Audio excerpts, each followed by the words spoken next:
Sveiki, šiandien pristatysime naują termovizorinę kamerą ir apžvelgsime visas jos savybės bei funkcijas.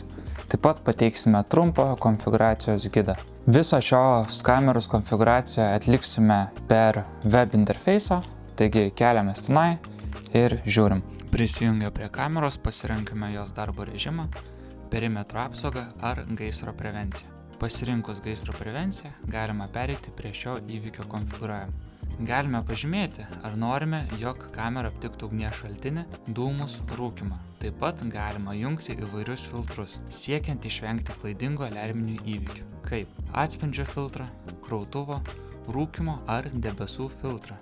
Siekiant temperatūrą matuoti tik tam tikrose vietose, turi būti atliekama išplėstinė konfigūracija. Čia galime nustatyti kameros temperatūros veikimo diapazoną bei nusibrėžti regionus, linijas ar sudėlioti taškus, kuriems gali būti nustatyti skirtingos alarminės taisyklės bei filtrai. Tokiu būdu atliekant tiksliausią gaisro prevenciją su termokamera.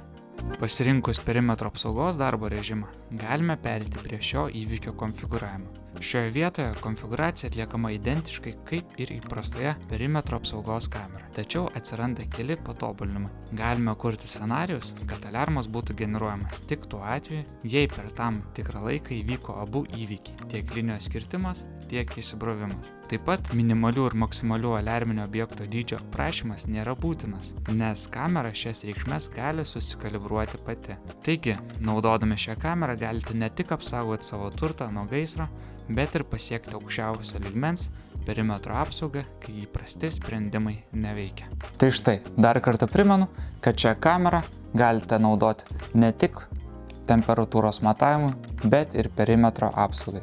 Visas šias ar kitas Hikvisiono termovizorinės kameras galite įsigyti pas mus, o jei turite klausimų, kreipkitės žemiau nurodytais kontaktais.